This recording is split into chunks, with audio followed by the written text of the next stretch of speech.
Thank. Should I start again? You can do. Okay, sorry. I should have asked for the recording to be switched on before I started, so I better start again. More haste, less speed. So welcome everybody, especially our new independent person, Eric.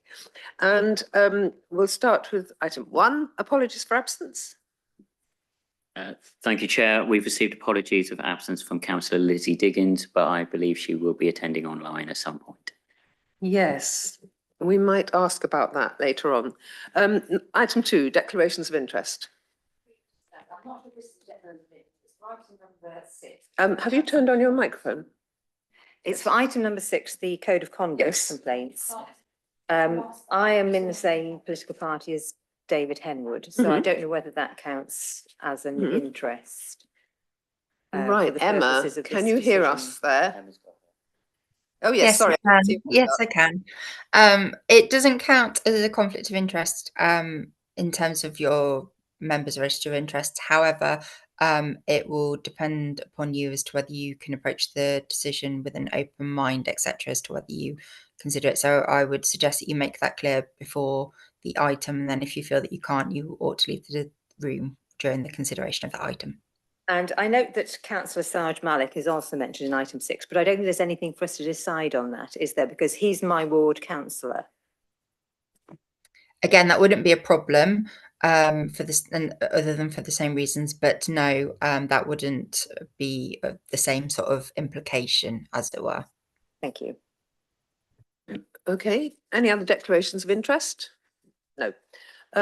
One, Chair, sorry. Do you want to declare an interest, Chris? Yes, right, just in time. One of the cases that is discussed involves conduct relating to Councillor Railton, to whom I'm married. Oh, right, okay. But that's not listed, I don't think. It was certainly before a panel in the recent past. I thought it was reported back on here. Yes. It's not for decision, Councillor Smoten. No, so indeed. You're fine to remain. It's mentioned in the documents, that's all I mean. Okay, a lot of them are anonymised, so I hadn't realised that. So the next item is the minutes. I'll page them quickly. Page 1, I don't have page numbers. 2, 3. Oh, sorry, yes. So I've already emailed Hannah about this, but on page 1 of the minutes of the 3rd of July, on the apologies, says Councillor Smoten sent apologies. If you look at on page 2, it also says Councillor Defoe Morbini attended online. So I just asked that attended online was also transcribed on that first page of the document.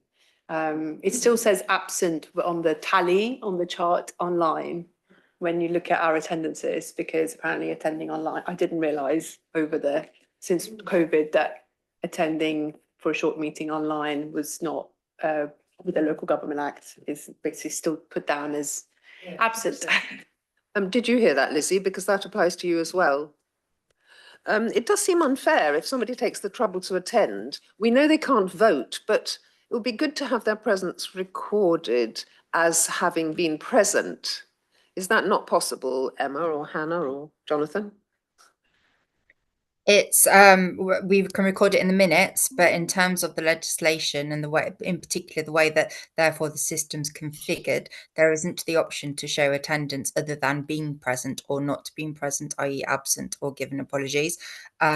Therefore, we can reflect it in the minutes, but that's all we're able to do until such time as the legislation changes and the system updates.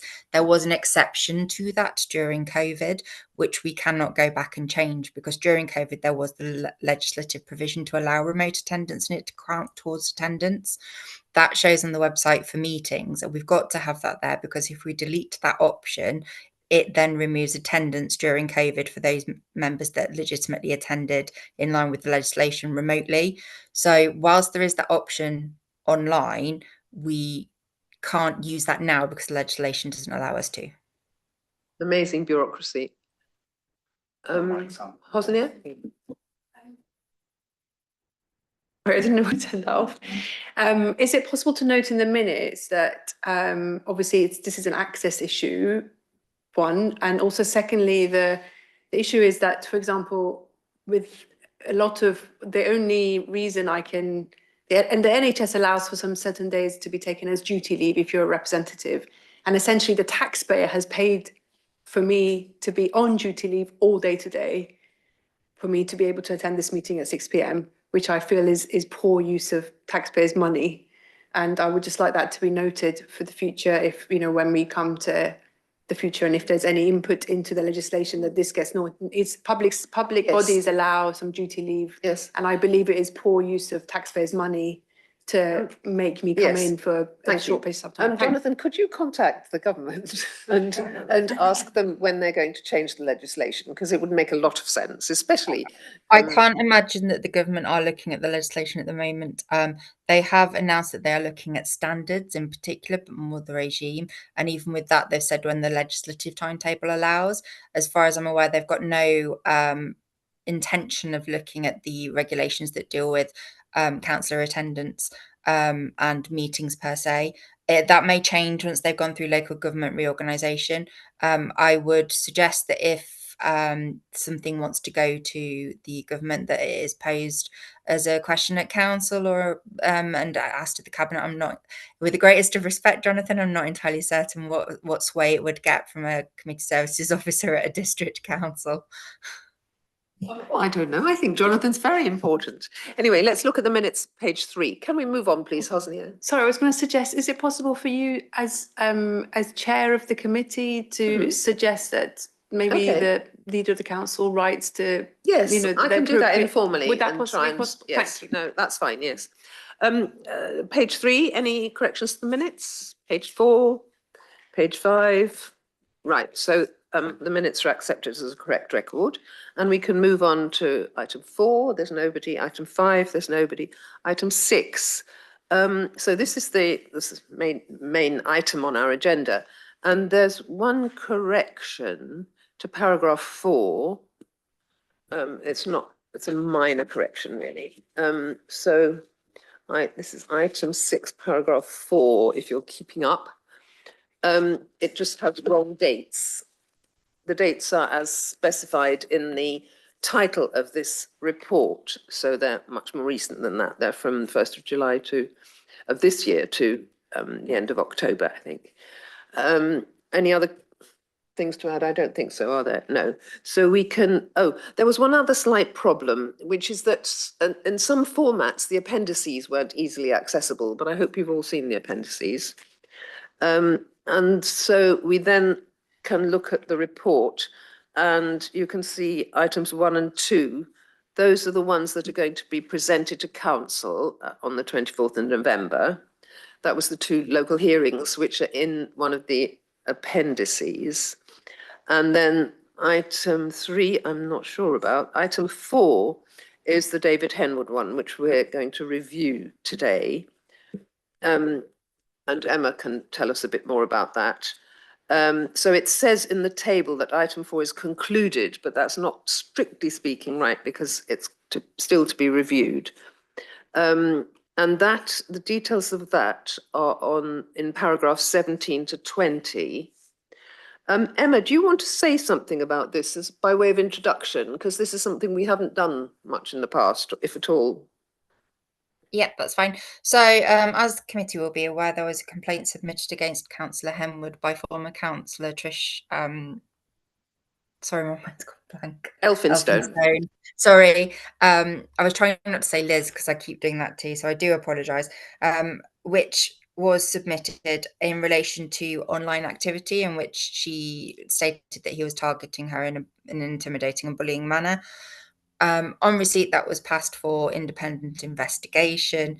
The independent investigator concluded that there was indeed a breach of code of conduct by nature of some of the posts that were made and the nature of the frequency, etc. And therefore, that investigation was put to a hearing panel. As stated in the report, the hearing panel considered that report, heard from Councillor Henwood, heard from the investigator, and obviously the report presented by myself, at which they determined, in line with the investigator's recommendations, that Councillor Henwood had breached the code of conduct through the conduct towards former Councillor Trish Elphinstone. As a consequence, the panel determined that the appropriate sanctions were a letter of reprimand from the monitoring officer requesting two formal apologies from Councillor Henwood, one to the complainant, and another one to the chair of the Standards Committee concerning the fact that he posted online about the complaints process when the complaint was submitted. The committee wanted to ensure that there was consideration given to the adequacy of that apology, and therefore they caveated that with that the apology would be brought back to committee for them to consider, and if they felt that it was not sufficient, that the letter of reprimand from the monitoring officer would be published. Therefore, we've brought it back to the committee today in order for you to consider that and to conclude the matter dependent on how committee determine. Thank you, Emma. That seems clear as far as it goes, but there is also the question of why it took a long time to send the letter of apology to the complainant, because that is a bit unclear, I think. So perhaps you could explain why it took like 6 weeks or something, apparently. Yeah. So the apology, as was made clear at the panel hearing, was not due until the decision notice had been issued. The decision notice had to be agreed by the members of the panel, so it was drafted by myself and shared with them for their comment. There was some delay due to unavailability of one of the members in getting that final signed off. As soon as it was then formatted, etc., and finalised, and then it was published. As was made clear at the panel hearing, the apologies had to be provided within 14 days of that decision notice. And though there's more to it, that they were. Right. Yes, one of the members of this committee took a very long time to respond and say it was okay to go ahead. So that was a pity. That held it up, unfortunately. So we can now look at the 2 letters of apology and see if we find them acceptable. One is on page 15. That's the one to our committee. I assume you've all read it. So I'm going to ask you shortly to put up your hand if you feel that this letter is acceptable. Okay, so please raise your hand if you think that this letter on page 15 is a good enough apology to the committee. 1, 2, 3. I'd need to read it because I did read it earlier, but I didn't Yes. realise you were going to conduct such a Right. vote. I'm sorry, yes, all right, we'll pause for a minute so everybody can have another look, because this is quite important.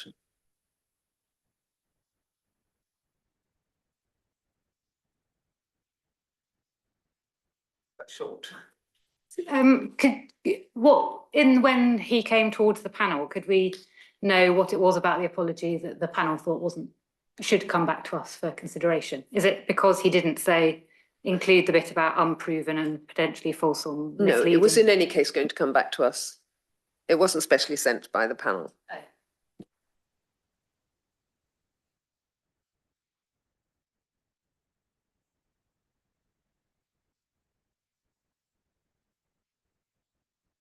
Two people with hands up. Sorry, Lizzie.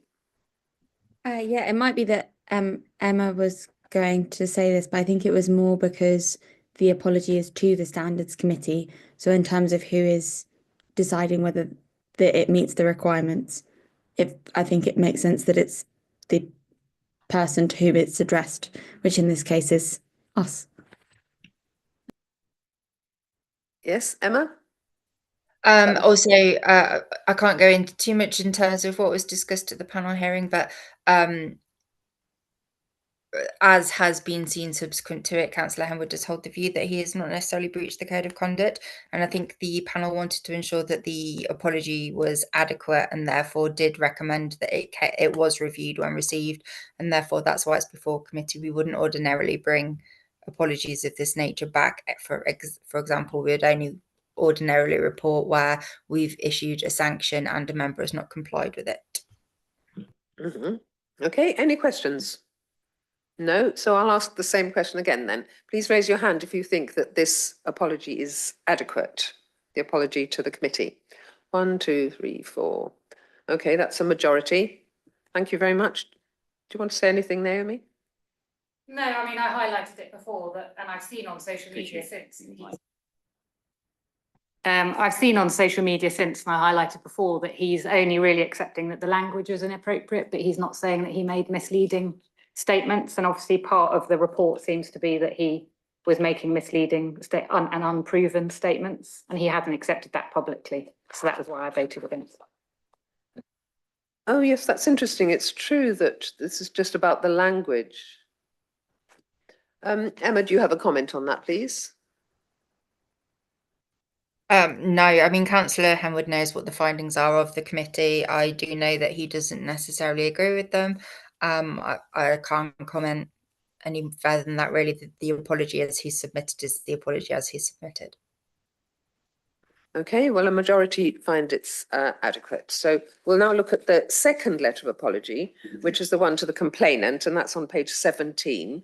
I'll give a little bit of reading time as well. We may all need to refresh our memories.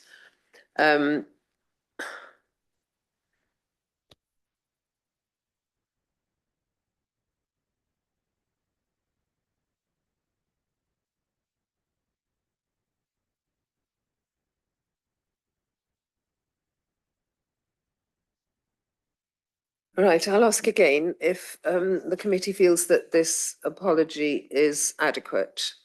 All those who do feel it is, please raise your hand. 1, 2, 3, 4. Do you want to say anything, Naomi? I'm not voting. I'm not saying that it's acceptable on the same grounds as the last one. He's not addressed one of the issues that he was Okay, found to have so breached. Emma, we don't need a unanimous decision on this, do we? No, so from that I take it that the view of the committee is that they're acceptable. So what I will do therefore afterwards, obviously once you've voted with the motion and confirmed that with the recommendation, I will ensure that the matter is closed. There are then potentially some further things that may come forward, but it will draw a line under the complaint as up to the point at which it was investigated and the outcome. Right, yes, interesting you say there may be some more, some further complaints to come. Okay, so what the recommendations on this item are firstly to note the report, so we've done that, and secondly, to decide whether the 2 apologies are satisfactory, and we have done that, and a majority feel that the 2 apologies are satisfactory. So thank you. So then we move on to item 7, and that's about member training. Are there any comments on that, please? Yes, Judith. I just have one comment, and that's that I attended the training yesterday on social media and thought it was an excellent training session. I was very impressed with both the material and the presenter, so I fully applaud that. Oh, good. And what was the attendance at that session? I don't know. Okay, do you happen to know, Jonathan? So while I think you were the only counselling person at the time, there was a counsellor who joined the session to begin with, and then B decided to record the session as kind of a member interest briefing that we would eventually circulate to all members. So thank you for attending, but it is something we are reviewing in terms of attendance and how to capture engagement. Okay, how sad that it was so good and there's only one person there. Well, I was very impressed with the knowledge of the young lady, B. Smith, I think it was, that, you know, she knew her subject thoroughly, she presented it well, very professionally, very nicely done. Thanks. Hosnia. I just wondered if the council might update I haven't been to this social media, but I have obviously been in the past, whether there is going to be any sections put on accusations of misinformation. Because I've myself had an accusation of misinformation from a different councillor, which was completely unfounded. And I do think that that's coming up more and more. And I just wonder whether some training on that might not be appropriate. Thank you. Emma. Yeah, I was going to say off the back of what Jonathan said, we are going to be looking at bringing something forward with view to sort of a member development review to try and sort of encourage engagement and attendance at the sessions that aren't mandatory. You know, as has been recognised by the committee, we run some really good training sessions, and so we want to try and encourage members to take advantage of them where possible. So hopefully we can do that in the future, but I will feed back on that training as well. Thank you very much. I'm sure they will appreciate it. Yes, it's good to have feedback because we're always asked for feedback and often nobody has the time to fill in the feedback form. So I'm very sorry about that. Do you have another comment, Emma? Your hand's still up, that's all. So are there any other questions or comments on item 7 about members' training? Right.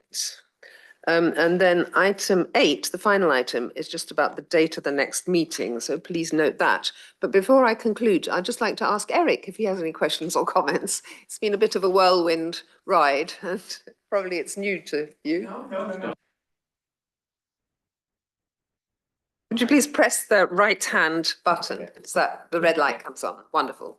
Perfect. No, I have no questions. Good. So I think that concludes the meeting then. Thank you all very much for coming. And Hannah, Lizzie can get to her other meeting because she's double booked. I'm sure that the rest of you have lots to